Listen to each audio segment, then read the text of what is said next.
Tarehe 9 mwezi wa 7 2026, Jeshi la Polisi Tanzania lilitoa taarifa juu ya watuhumiwa 130 waliokamatwa nchi nzima kutokana na tuhuma za kupanga na kuhamasisha vitendo vya kihalifu. Watuhumiwa hao waliokuwa wamekamatwa kutokana na ufuatiliaji uliokuwa unafanywa na vyombo vya ulinzi na usalama katika majukwaa mbalimbali yakiwepo ya mitandao ya kijamii na kubaini wakipanga na kuhamasisha fujo na vurugu kupitia maandamano yasiyofuata sheria za nchi. Ushahidi uliokusanywa kupitia njia mbalimbali ulionyesha kuwepo kula njama, kupanga kwa maneno na kwa vitendo kupitia mikutano ya ana kwa ana,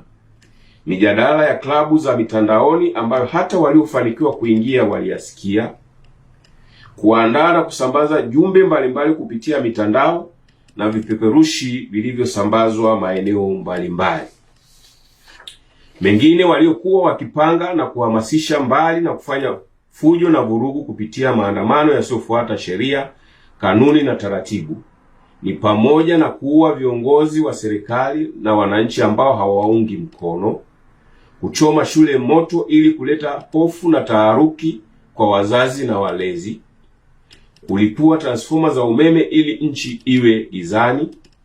kukata miti ili kufunga barabara, kuzuia vyombo vya ulinzi na usalama washindwe kufika kwa haraka, kuzuia na kutoa msaada wa kiusalama maeneo ambayo walitakuwa wakifanya vitendo vya kihalifu, kuharibu na kuchoma moto mali za umma na watu binafsi waliokuwa wamewalenga, kushambulia askari wa vyombo vya ulinzi na usalama ili kuwapora silaha wazitumie kufanikisha malengo waliokuwa wamepanga. Vitendo kama hivi, kulingana na ushahidi uliokusanywa, unaonyesha uwepo wa tuhuma za makosa ya kigaidi. Kwa mujibu wa sheria, vitendo vya kigaidi kwa uchache ni pamoja na kula njama, kupanga na kuhamasisha kufanya vitendo vyenye kujenga hofu ili kusababisha hofu kubwa kwa watu, kupanga na kuhamasisha kujeruhi na kuua watu, kuhamasisha kupora silaha ili kuzitumia kufikia malengo na kuzuia huduma muhimu kwa kuharibu miundombinu. Kutokana na mazingira hayo,